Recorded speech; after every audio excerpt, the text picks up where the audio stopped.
Hi, and welcome to Hitter Glitch's aftermath breakdown of our Halloween one shot set in Tal'Dorei.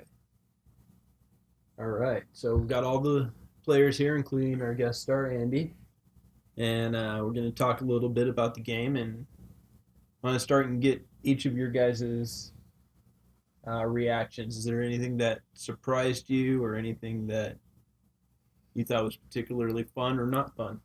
I was waiting the whole time for Cthulhu to show up. Yeah, That guy right there, but Yeah, honestly, I was expecting some more horror or mystery, I guess. Something to really F with our heads, and it wasn't there. there was a little more planned that I didn't get to, but I don't think you or Alex would have caught it because you guys don't watch much Critical Role. Yeah. There was some Easter eggs that was gonna pop up, and yeah, I fell behind when I ended up getting a 60-hour a week job. that'll do that.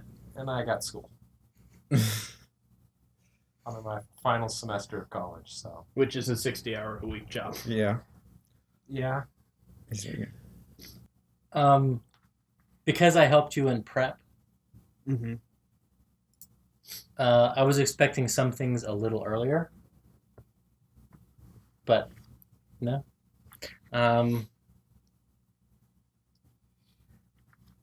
Well, it's just kind of cheating. You helped make the story, so you can't be surprised. You shouldn't have been a There's- player. I didn't help him with the story. Oh. I helped him with some NPC prep. Okay.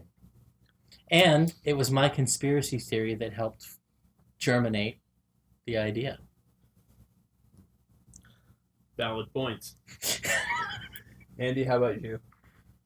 I had no expectations. Yeah, it was a lot of fun. I had fun. So, a few things. I don't know how many of you caught it at the end fight. Just before there was a name dropped, and they kind of go into Dan's conspiracy theory, which we were discussing fan theories and stuff about the show and about Vecna, and kind of part of what germinated this story. But that Vord was on his way. And I'll have to admit, you guys really threw me for a loop with the Phantom Steed thing. I believe when you finally decided on that on the camera, you can see me go, fuck. Because it totally threw things out of whack for the timetable I had. Yeah. It meant that, we got there a lot faster. yes, Yeah. yes. Had you not done that, you would have been there after Ford had shown up, Okay. which would have made that end fight harder because, Yeah. He's a paladin, I think. yeah, Yeah. So she would have had a tank. Well, not only that, but We depending kinda on what would've level been that screwed. paladin was, if he'd been within 10 feet of her, she would have been getting a bonus to all her saves and everything, Yeah. too. I mean, she had legendary resistance or whatever, so she could just ignore some saves, but I don't think we threw that many saves at her anyway. No. I mean, I think I turned into a scorpion. Did I try to grab? Yeah, No, yeah, but she just had an action she could use to get out of it, so. Yeah. Her legendary stopped it. action is to. yeah. Although that was a better use of that's for us better use of her legendary actions than Rather than keep Attacking trying to people. bite me and Yeah. bite through all my mirror images in one turn. Yeah. So, for those of you who don't watch Critical Role or maybe don't remember because he didn't have huge parts, he's Yeah. had a couple recurring scenes. Vord. Vord is the head of the Church of Bahamut. He's the one that, in the journey to Vasselheim, Vox Machina leaves a horn of Orcus with. And Dan's theory, which I adopted and helped germinate this story, was that that's part of how Vecna came back, was that the horn corrupted Vord. Because if you remember in Return to Vasselheim, Mm-hmm. when they ask him about it, he is very quick to change the subject. Super evasive. Evasive, kind of sketchy about how the horn is doing, where it is. So, fan theory. Spoiler alert if you're not that far, but if you're not that far, you've got a lot of catching up to do anyway. Yeah. Because the initial turnover is at the end of the first arc, and then the return to Vasselheim is part of the Chroma Conclave, which is the arc before the Vecna one. The last episode, I think I saw they were dealing with some air elementals somewhere up north and cold, and they were trying to catch up with some chick and her minions, and that's about all I remember of it. Wow, that's a lot farther than I am. Maybe. I watched part of the first episode. Oh. But when we were talking about potentially setting a game in Tal'Dorei, I was mentioning story hooks that I thought Matt sprinkled throughout the series that we could pick up on and sort of be Vox Machina adjacent. And the first thing that popped into my head was a High Keeper Vord, because I was like, if you go back and watch that episode, because I noticed it on my first watch, I was like, why is he being this way? Yeah. And none of the other players picked up on it. Right. If you watch the Return to Vasselheim episode, they don't get it. And it seems They like think they're they usually pretty good to pick up on things, though. well, the thing is they don't have a great relationship Uh. with the Paladins of Bahamut. Like, they have one that sort of became their friends, but even she hates a third of them. Yeah, that makes sense. And Vox Machina are used to people in authority being sketchy with them. Yeah. So I think that sort of played into the mindset that, oh, he's just being a dick because we're Vox Machina. Yeah. Not necessarily because we left this super powerful artifact that's known to corrupt the people who have it in his possession. And Well, isn't he a god of war? Orcus. Oh, Orcus, sorry. Orcus, never mind. Orcus is the god of the undead. Yeah. And when Vax died and Vex was bargaining with the Raven Queen, she said, we'll fight Orcus for you.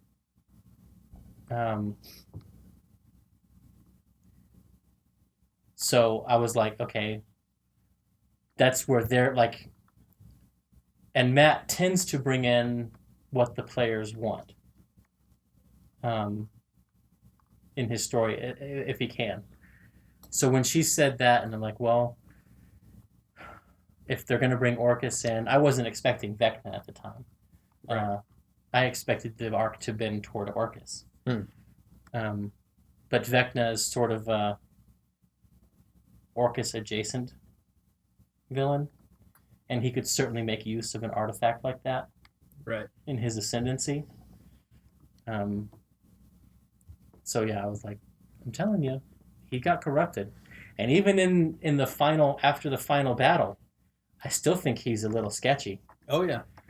Because Matt didn't change, the way he played him didn't change my opinion of the fact that he was corrupted. Yep. I agree. And so kind of when Dan was talking to me about that triggered something, because in the Tal'Dorei campaign book, under the factions of Tal'Dorei, talks about the Remnant, who are the people who are following Vecna, the Whispered One. And under people of note, Araxtu, the Tiefling vampire, is someone who had escaped Blackbriar prison, was a known serial killer, mass murderer, infamous, the most infamous one on the continent, and was hiding out in the Cliffkeep Mountains waiting for her strength to return and her masters. So I thought, tie that in with the rise of Vecna, set it at the right time. The Horn of Orcus, well, Orcus had two horns, so Yeah. perhaps she had one, had made a deal with Vord. And then, so I was kind of toying with something on that lines, and then I was making some, if you read my GM corners on it, on Why Tal'Dorei, I was making NPCs, and I listen to music on my devices while I'm building NPCs, and I'm trying to think. I'm like, well, this, if there needs to be some kind of background minstrel, that kind of lends itself. And I'm going, and I wanted to make, and They Might Be Giants was playing on my iPad, and so I made the duo of the Minotaur and the Eladrin elf, and because I was listening to They Might Be Giants, they're kind of a similar feel in their songs to Fly to the Concords. I decided, the pair would be kind of Fly to the Concords-ish. But the Minotaur was a rune child, which is an archetype in the Tal'Dorei setting, which basically is a sorcerer that is a mana battery. They absorb ambient magical energy from their spells that they cast with the sorcerer points, and Horns of Orcus, a Minotaur that's basically a mana battery. You kind of have the makings for a sacrifice / gate to help Vecna regain power. So that's kind of where that was heading. And had you guys gotten there in the timetable that I had planned without the Phantom Steeds, you would have been there and possibly interrupted the attachment of the second horn to the Minotaur, possibly not. Yeah. And that could have been a whole nother ball game. Yeah. Did you have stats up for Orcus? Because I think he would have mopped the floor with us. No, it would have been bringing Vecna in, and yeah, he would have. Yeah, either one of them would have just annihilated us. We wouldn't have stood a chance against that. Yeah, you would have had to stop the attachment to have survived. It would have been another connection to the main story when Vecna is bragging about killing all the other teams that come after him. Yes. I kept trying to find a way to use my sky sail in that chase, but it only lasts fly for 1 minute. Wasn't going to save me anything since we were going by hours. And I mean, I cast levitate at will, so I guess I could have saved you a spell. I'm thinking about it, and just hooked it up to one of the phantoms. One of the guys. They could have just drugged me like a kite. Yeah. Could have saved you. And slot. Wasn't there a spell that you missed out on at the end because of all the shield? There's the one. So well, no, it would have been easier. That's not a case of not the spell slots. That's a case of you had to prepare. I had to prepare Phantom Steed. Yeah. So that wouldn't save that either way. No. Well, if he didn't have to, no.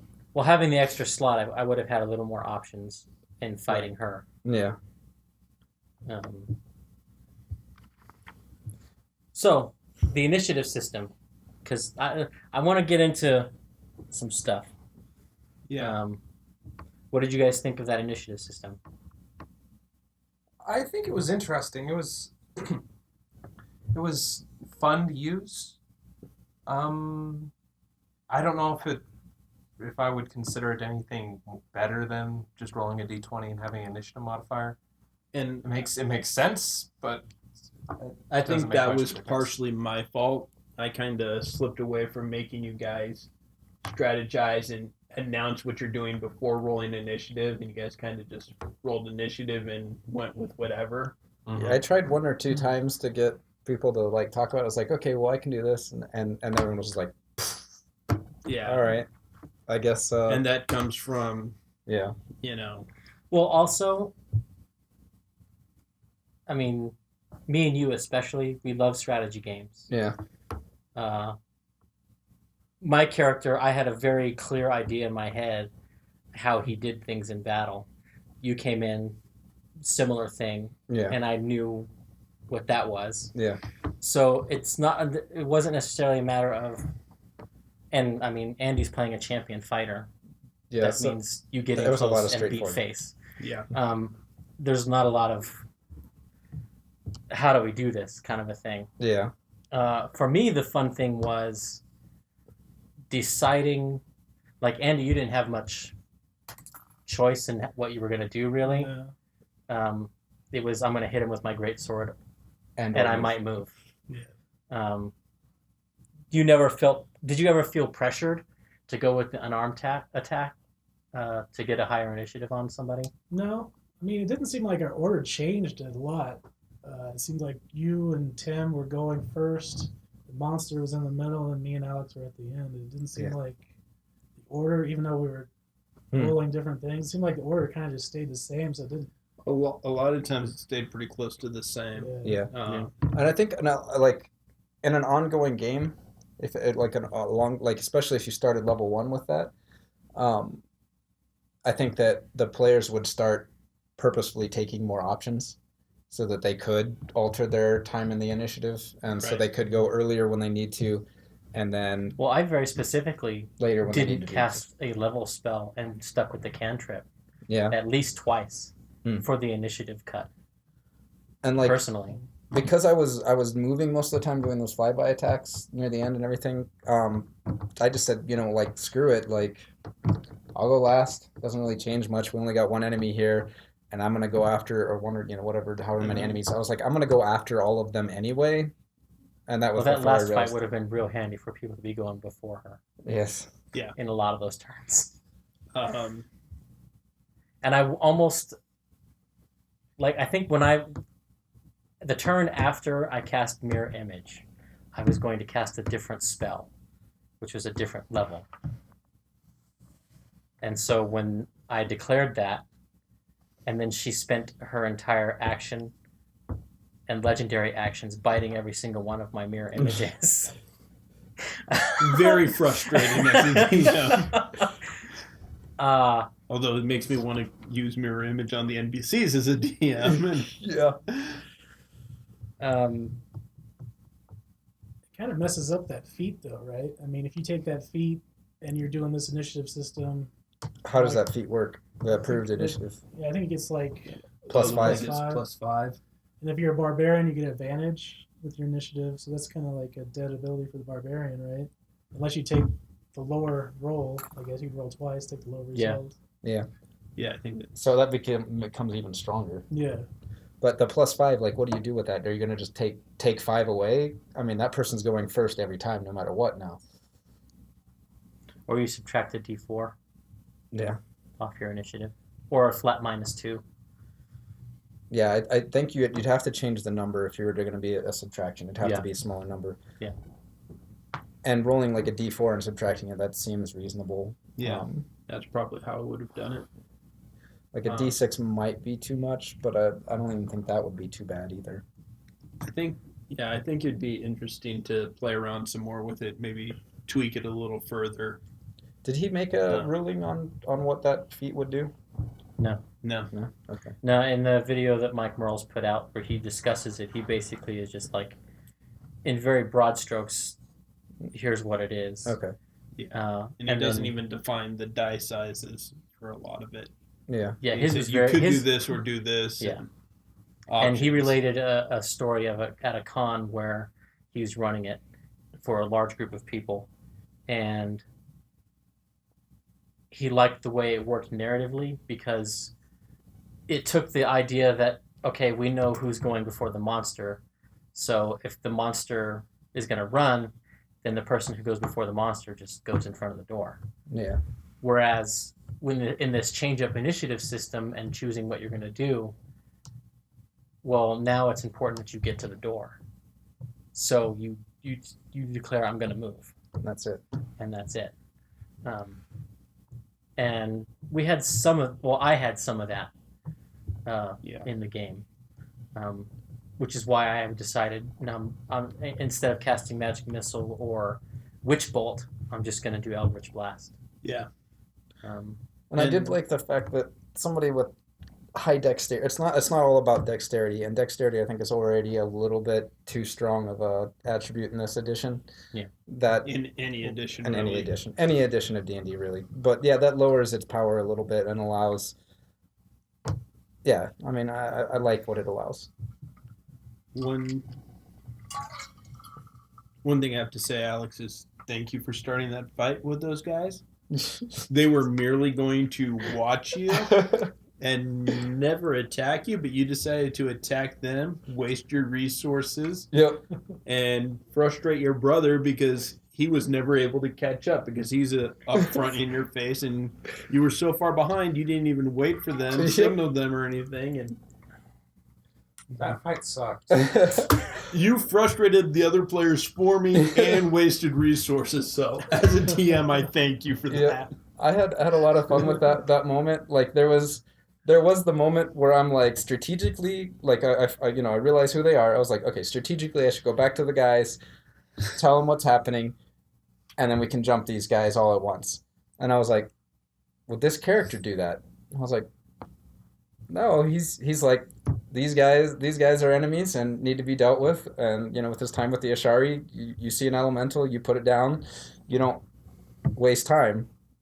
And I figured even if it goes bad, I can always get away. So okay, just go in, just went in and started it. Yeah. In the first or second round of combat, you actually got pretty good because I think you had 2 of them grappled. And then they all cast. No, I did the surprise round and missed one of them. The second round, I grabbed the other one and poisoned the one in the middle. And I was like, all right, we're doing pretty good. And then they're like, inflict wounds. I was like, and I'm a druid again. If they had done that again the next round, I would have been screwed. Yeah. It's been very delightful, but I must go now. Yeah. So, Tim, you seem to not really have a grasp on your character build, like some of the spells and stuff, and how the cleric worked. How did you feel about your build and how you played it? Well, first of all, I completely screwed its level 8 power. I just rolled it as a D8, an extra damage and fire, and it's like, this is a level 8 skill that you get for the class.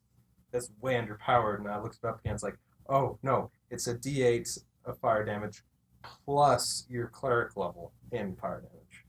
It's like, oh, okay, that makes a lot more sense. I would have been doing a whole lot more damage with those. Yeah, 10 plus a D8 is a lot more than a D8. Yeah. Yes. Yeah. Roughly 10. Yeah. Well, exactly. actually, in most cases, roughly 5, because I think a lot of our enemies had resistance to fire. Which sucked. But Only a few. as towards my build, I thought it was fine. I was kind of having fun with it. Okay. Most of the powers ended up being kind of useless, especially their Channel of Divinity, which is I create objects that are worth almost nothing. Can't be above, I think it was 10 gold pieces. It's like, okay, so I can make maybe a ladder or something pathetic and useless for most cases. Hey, don't knock the 10-foot pole. Yeah. It has to be metal, though. You can make a metal pole. Yeah, a metal ladder. And then, I get what you're saying now, sorry. Yeah, I guess I could make a 10-foot pole without a metal, but whatever. It has for some reason, it has like a narrow opening in the center all the way through, like you can see through it, some kind of pipe. And it smells bad and it's kind of rusty. But yeah, pipe. otherwise, this was a Unearthed Arcana thing, It is. class. Well, coming out in Xanathar's guide, actually. Huh? Yeah. Okay. The Forge domain is coming out in Xanathar's. Okay. But we don't know what tweaks have been made to it. Yeah. True. But otherwise, I didn't really have a problem with the build. Okay. That I know of. I know you know, and I don't know if it's that you don't play casters a lot, but I know there was some confusion at one point about what spells you could have and couldn't have. Oh yeah. 'Cause Yeah. Clerics get everything on their spell list, and they just have to prepare certain ones. So you can change it out for any spell. Yeah. I actually kind of don't like that. Because it's then, okay, I might as well forget about writing this down on my character sheet and just carry around my book. And then I have to flip through all the pages looking, okay, can I have this spell? Or should I take this spell? Or should I take this spell? Or should I take this? What's the point? Why not just go, okay, these are the ones you have. These are the only ones you have. and You've you're got 8 slots, I think, on the first level slot. fine. No, I had 5. Well, no, I mean, there's like 7 or 8 lines there. Oh, yeah. So basically what you do when you're playing a cleric is you go through the cleric list and you write down, you fill those lines. And you say, these are the ones that I like. Here's the list of spells that I like from my class list.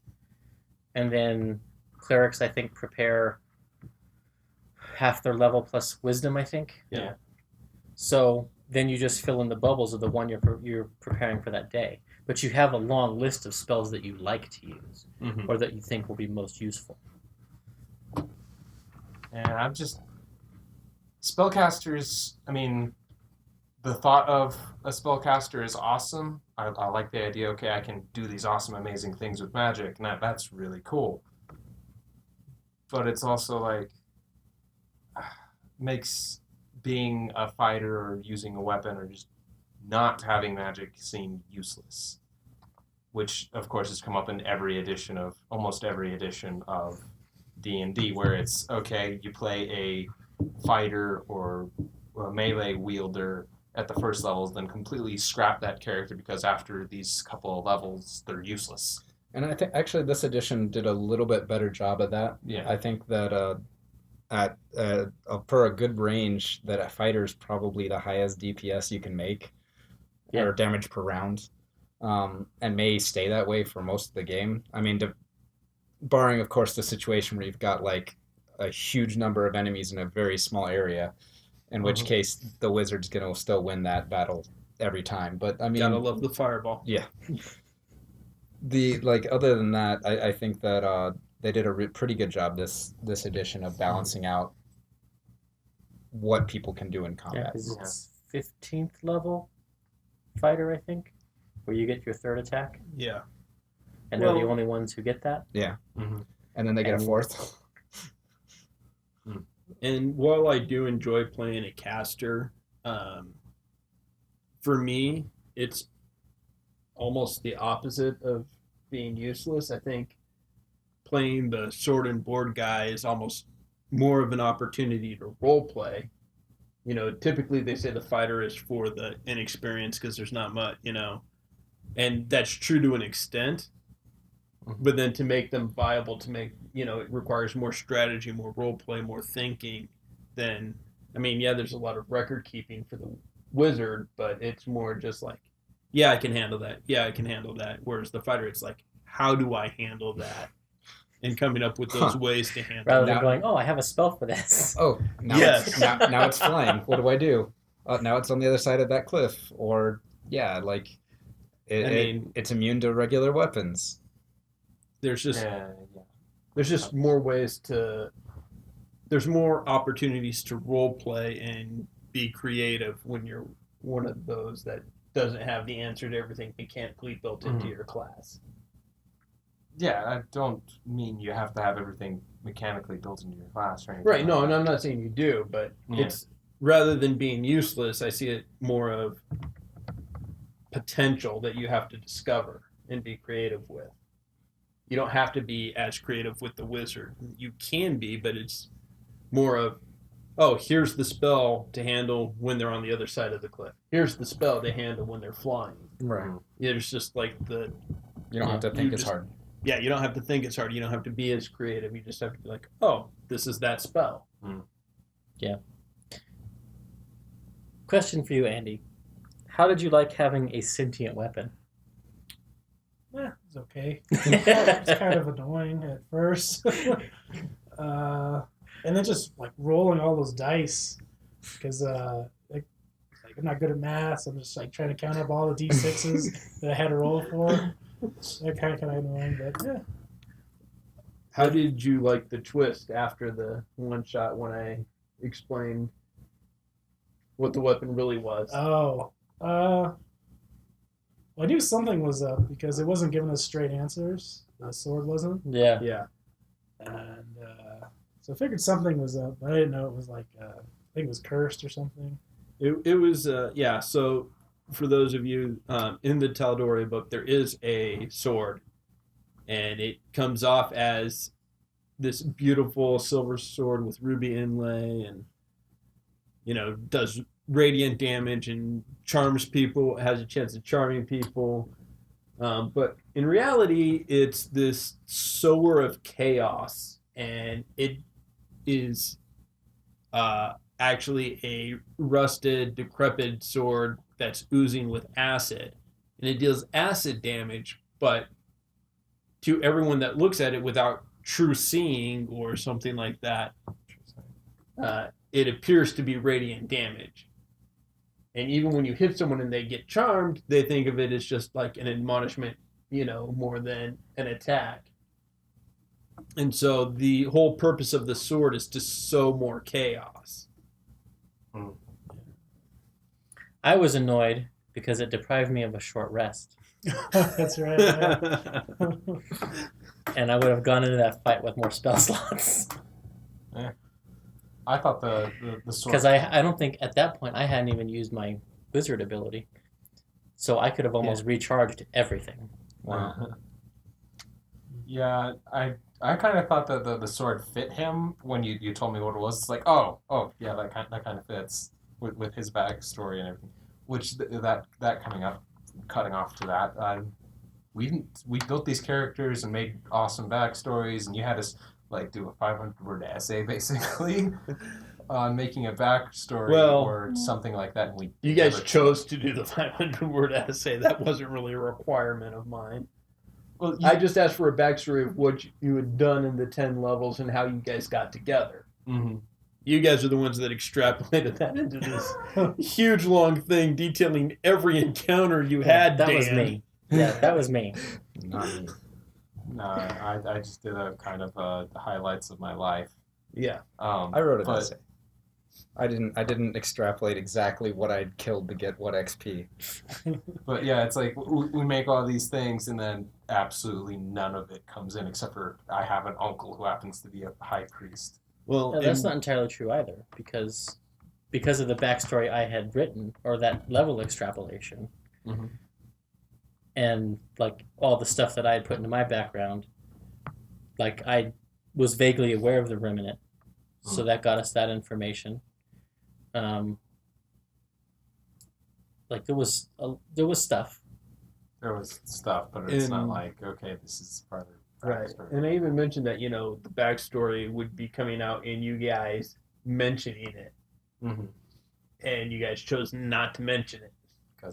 My gambling came up. Your gambling did come up, although I'm surprised you didn't try to say, well, why don't we use this and use your... Oh, yeah. Well, I picked dice because you gave me the option of dice, playing cards, or something else. So he was playing cards, and I figured I'd just go with what he's playing. Gotcha. My City Watch background came up. Yeah, quite a few times. Guess I didn't realize how much your backstories did come up. Because they're background. Eat a pencil. Eat a pencil.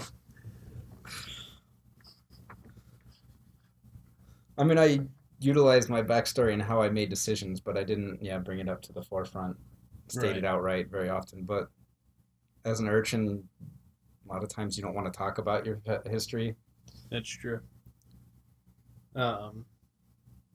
Speaking of backstory and the backstory of the game, jumping back to Vord, did you catch that when I mentioned his name? Did you put the two together? No, I didn't remember that part. Okay. Yeah, because if you guys had gotten there when I expected you to, you would have gotten there when Vord would have been there and the Blood Hunters that you had met. You would have had a contingent of 5 Blood Hunters with you to kind of distract Vord while you guys, or one group would distract Vord while the other one took on the vampire. Is how I had that set up. Yeah. But because you got there fast enough, Vord was able to escape because he heard the noises and he heard the battle, and the Blood Hunters got there right as you were cleaning up. Well, I mean, that works because Vord shows up, you said, in the penultimate part of Critical Role, so... Yeah. So we didn't change the timeline at all for our game. Well, he would have made an escape. Oh, okay. Either way. I had ways for him to escape built in. Yeah. I figured. Just because I knew he was in episodes further on down the road. And... Yeah. My build, I think, is the ultimate exposition build. Yeah. All the skills as far as exposition is concerned, and all the spells that can give it as well. I didn't have Like you had some heavier hitting spells because you had 4th or 5th level spells. I had one 5th level spell. Yeah. So I could have during that fight. I was holding on to it if I needed it. I could cast Greater Restoration and heal everybody up. But there was only you were the only one really taking any damage. Yeah. That mattered. Tim had taken a good bit. If I Yeah, remember. I took some damage, but I had heals on myself. Yeah. And then Andy, did you take any damage? Not in that last fight. Like Yeah. it was the fight to get the sword. I took damage for that last fight. Like Yeah. I took 1 hit point out of it. And then I had it was mass cure wounds for that. I had Greater Restoration in case somebody got hit with a really bad status effect, and I was planning on eventually using that if it came up on the sword, if once that happened, but it hadn't happened, so there was no reason to do that. Yeah. And then I was also like, I think tomorrow I'm gonna have to prepare reincarnation after he got eaten by a vampire. Well, no, if she would have killed me with that, You would have become. I would have become a vampire Oh. spawn or something, right? Vampire spawn. Yeah. Whoops. Which would have been a fun NPC for another one shot. Oh man, yeah. No, then it's the cleric goes, bye. You are an undead, and you are a low CL, whatever. Yeah. CR. You are not Otherwise, there destroyed. wasn't a lot of spells I particularly wanted to use during that fight. I mean, a lot of the ones I picked up, I wanted to keep primary were utilitarian in one way, shape, or form anyway, like Pass Without a Trace and stuff like that. Well, your combat style was more based on your wild shape. Yeah. And so most of the spells were out of combat spells. Anyone else have any insights Into the story? or the game, the mechanics that we tried out, your particular builds?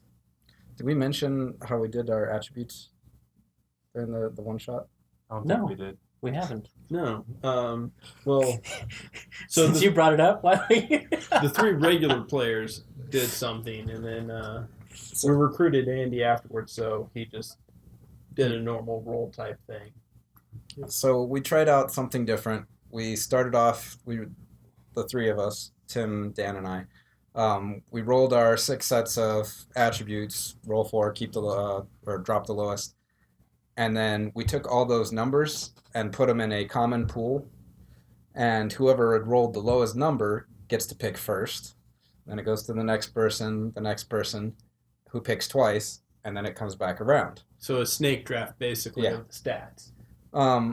So when we first rolled, I got, I think, 2 8s, a 9, an 11, like a 12, and a 14.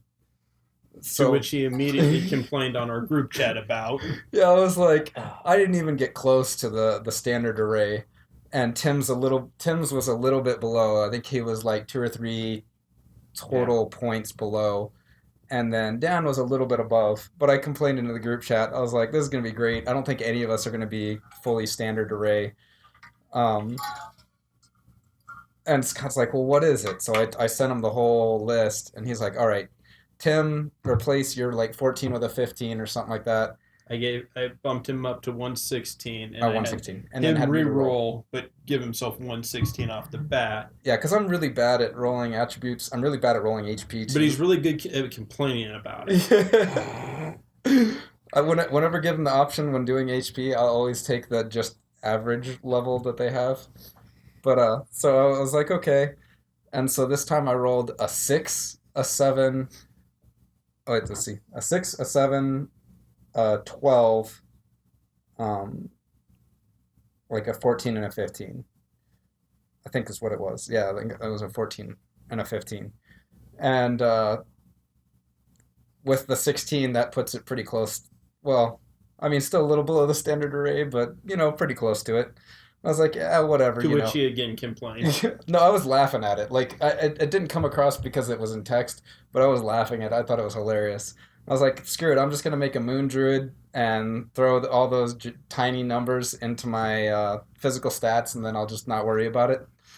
And then, it makes an interesting character who is really, really weak physically, and so they have moved into magic to wild shape to compensate for their Napoleon complex. Exactly.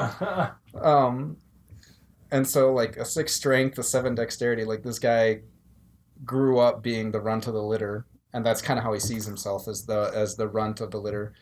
And it didn't come up too much, but he doesn't really see people as being any different than animals. So it's like, you talk about, okay, we're in wolf territory. You got to watch out for this, that, and the other thing. Like when he goes into a city, he's like, this is human territory. You got to watch out for this, that, and the other thing. The same way you would any other wild animal. But he didn't have nature trained, so he doesn't even know what to do in wolf territory that well. I mean, he's wise enough, but yeah, just doesn't have it trained. And I thought it was funny to make I purposefully chose not to train nature or survival as a druid because he was a druid that grew up in the city. Learned from like house cats or feral house cats and like rats and stuff like that. That's how he learned to be a druid.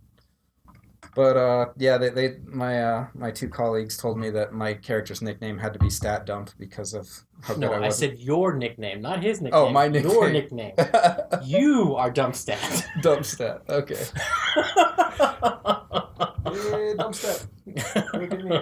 Strangely enough, I'm really good at Axis and Allies, rolling wise. Yes, you are. Nobody wins against you in Axis and Allies. But so well, I have one question that we haven't talked about previously, and that is, was it possible for me to spot them in town at Serpent's Head? Spot who? The Minotaur and her and like them Them escaping. leaving? Yeah. No. Okay. I was intentionally drawn to Les's fight with the gnome and away from that wall that burst. She was specifically waiting for that distraction. Yeah. And the other thing, had you guys chosen to go to the dwarf's house, the dwarf warlock, you would have caught up with them because they went there, where they had a teleportation circle to the cave. Okay. Now there would have been an extra person in the fight, the dwarf warlock, but yeah, that was the other way it could have gone if you had gone that way. Yeah, I was wondering how they escaped the city. I figured it was teleportation, but I didn't have the skills necessary to find that out. Yeah. Yeah, that don't have survival, can't track people. Yeah. What was the deal with the 6 fingers? It's just like chick with 6 fingers. No. So when I created, and Dan helped me create the NPC, extrapolate from the little half paragraph blurb in the campaign setting, I thought it would be fun to do the alternate appearance from the Sword Quest Adventures book for her, where instead of the regular appearance of a tiefling, you roll a d4. It was d4 plus 1, and you get that many. And there's a list of things you can choose to alter the appearance. And I rolled a 5. Rolled a 4 plus 1 is 5. Mm-hmm. So, had you guys had time to study her and stuff, you would have. She had 6 fingers. She had cat-like eyes. She didn't leave a reflection or a shadow. The leather suit she was wearing was actually her skin. Oh boy. So Creepy. yeah, and that was before she became a vampire. Oh man, that's the game I'm playing on Mondays that I'm the GM for. I have a character who has the opposite of that. He's got a very large shadow. Oh, you can say multiple shadows. No, he's got a very he has 4 fingers? He's a halfling, and he's got a really large, long shadow, and that's because he. Oh no! I get knocked unconscious. He falls into a shadow, and a black dragonborn comes out of the shadow. Jekyll and Hyde type of Yeah. mechanic. It's an interesting fight. So does the Dragonborn have a really tiny shadow? Nice. That's changed now, but yeah, that was fun while it lasted. Yeah. I had a blast with it. They just kind of whatever. My players didn't really care that much, but I was having fun with it. I doubt they even realized it. It's just kind of disappointing, but whatever. But yeah, like I almost didn't do the Phantom Steed, but Andy made a pretty good case that if we caught them, that would be better. Mm-hmm. And because we didn't know for sure if they had teleported, like we had evidence that they were here, they got to Craghammer. So like my thought process was, if they didn't teleport out of there to where the end place, then they probably weren't going to teleport. So to me it was a foot chase. So at that point I was like, okay, what do I have that can get us moving? Right. And, and as a player, as a DM, you kind of, certain spells kind of have a certain use. There are other uses, but a lot of times, and like you were talking, when you initially took Phantom Steed, it was for you to travel to cast as a ritual. Yeah. And I took it only for ritual casting it. And for me, Phantom Steed is always kind of like the backup for when you can't get a horse. It's not something that you always use and stuff. And so you mentioned that you had Phantom Steed in your rituals, and I didn't think much of it, and didn't account for you guys using that. And then you guys came up with the idea, and I was just like, well, that throws my whole timetable off. Because an hour by Phantom Steed is the equivalent to like 3 hours on foot. Yeah, so it was literally like one of the biggest upsets to a plan as a DM that I've ever had. And that's your biggest? Well, one of them, one of the ones that caught me the most off guard. Right. And I was both extremely annoyed and very proud of you as players for thinking of that. Not necessarily one that, is game breaking, not there, but with just out of the left corner, something that I would have never have thought of personally. And I'm usually pretty good at being the one that comes up with things that the DM does the fucking like the hunting trap. Like the hunting trap on a chain. I didn't even think about that. You threw the hunting trap on Krav, and I'm like, huh. Yeah. Why would he do that? And then you explain, oh. Yeah, the look on your face when I did that is kind of the look on my face I had when you guys... Yeah, and then it's like, oh, wait, he's got to teleport. Never mind, this isn't even a problem. Yeah. Yeah, and that kind of reversed the role again, but, It was still... It was a good really theory. Clever idea. It was a good idea, Yeah. Where did you come up with that? Like, was it when you made that character, or like had you thought about it before? No, It was in the moment. You looked at his character sheet. What do I I looked at have? my character sheet. I said, "Hunting trap. I can keep him here." Whack! Wow, that's even more impressive. Like, I figured that was something you had seen before, or like that was literally off the cuff because it was on my character sheet. Yep. Why not? Let's see if I can do this. I'm a tavern brawler. I have improvised weapons. I can use it. Yeah. Yep. Yeah, that was pretty brilliant. I would say my favorite reaction moment during the Tal'Dorei game was when I was casting spells. I'm going to cast this divination spell and recharge this spell. And then I'll cast it and recharge. And Tim's like, what? That was stupid. How are you that? Yeah, Tim was doing that, and I was just shaking my head because I knew your build, and I knew how it worked, and I'm just like, oh my gosh. Yeah, I actually went... You may have broken the spellcaster. Yeah, I actually went back into my book and looked at how that works. Like, that's stupid. Mm-hmm. That is just stupid. And that is up in our Under the Hood if you want to check that out, that build out. Yeah. It's not really stupid, though, because if you think about it, like... It's only it's not overpowered or anything. So it's mostly out of combat spells anyway.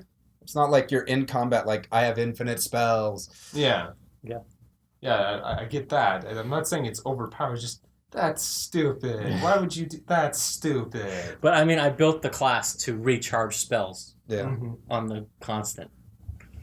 Yes. And And when got I it.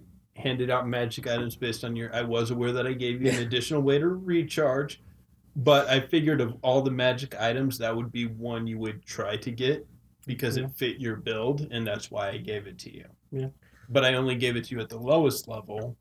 Yeah. Because the options where you could have gotten it, with how I set it up with uncommon and rare and stuff, I could have done the +2, but I didn't want to give you that many recharges.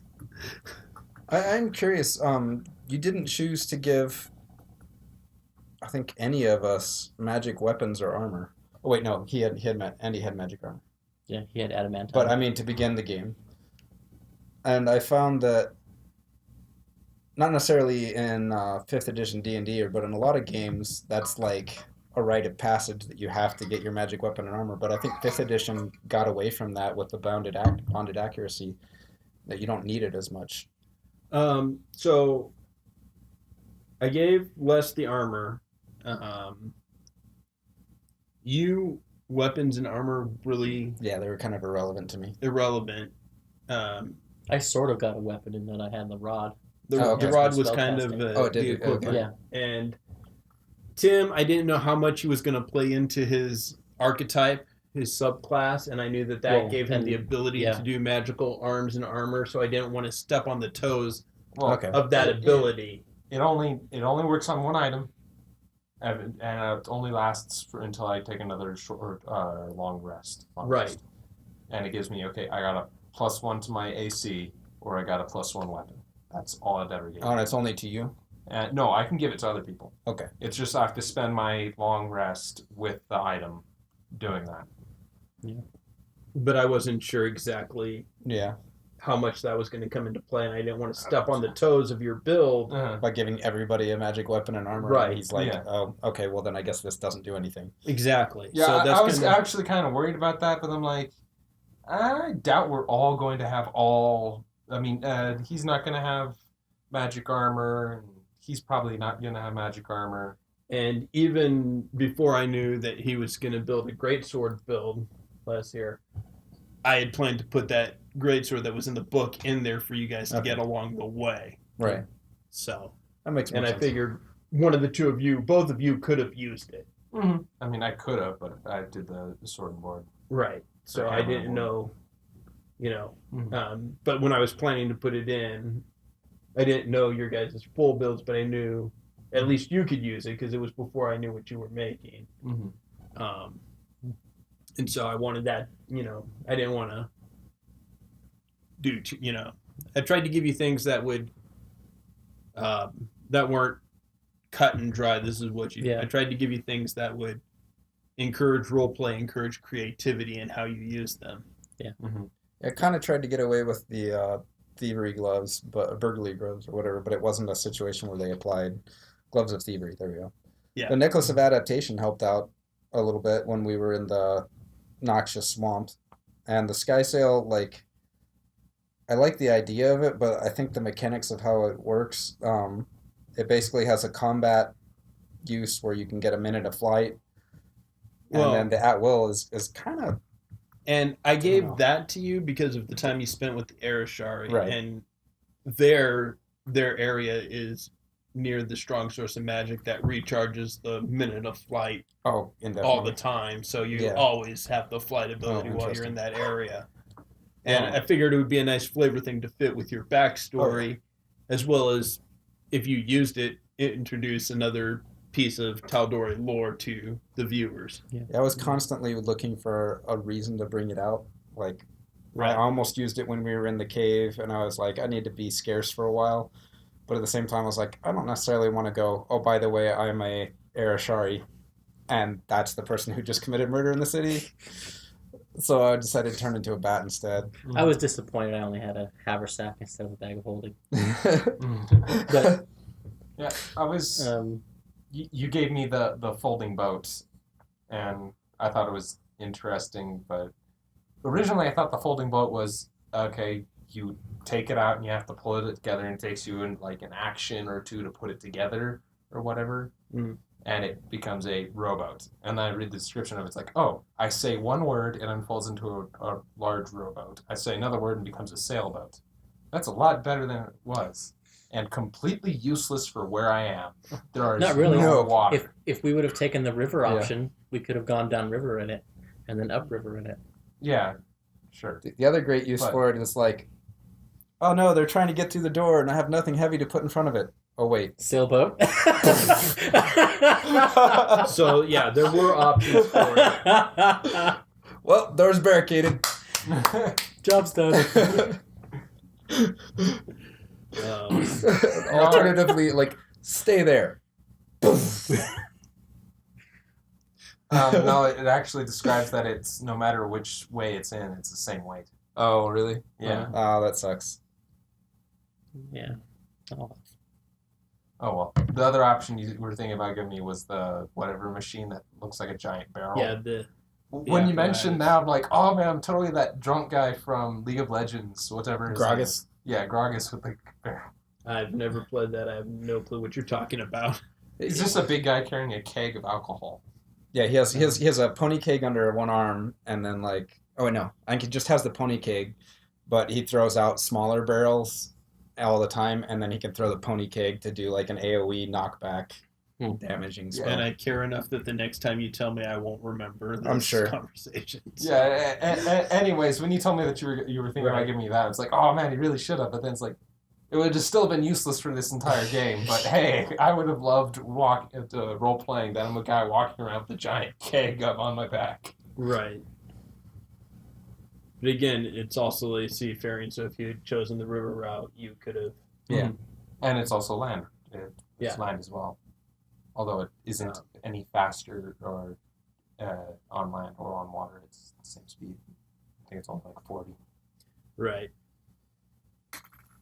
Although if Would have been an improvement for me. I know that you aren't a huge you like to get up in their face, but for the guy that didn't, you could have let him get in the apparatus and going in. Yeah. Give him quite the suit of armor there. What's the apparatus? It's got like The Kowalsh apparatus. It's basically a barrel two people can sit in. It's a submersible. Oh. It can be It's like a crab. or a fish. Oh, interesting. It has I think it has a grapple attack. Yeah, because it's got two claws. Yeah. Yeah. It's got a series of levers. You crawl inside, and it's got like 6 levers. First one unfolds the legs. Second one unfolds the arms, and then There's a tail. and the tail. Yeah, and then it's got the movements and different features. Yeah. And when you first get it, you don't know exactly which ones are which. Yep. That's always fun. Well, let's pull this lever and see what happens. Let's pull that lever and see what happens. Apparently that's the ejection button.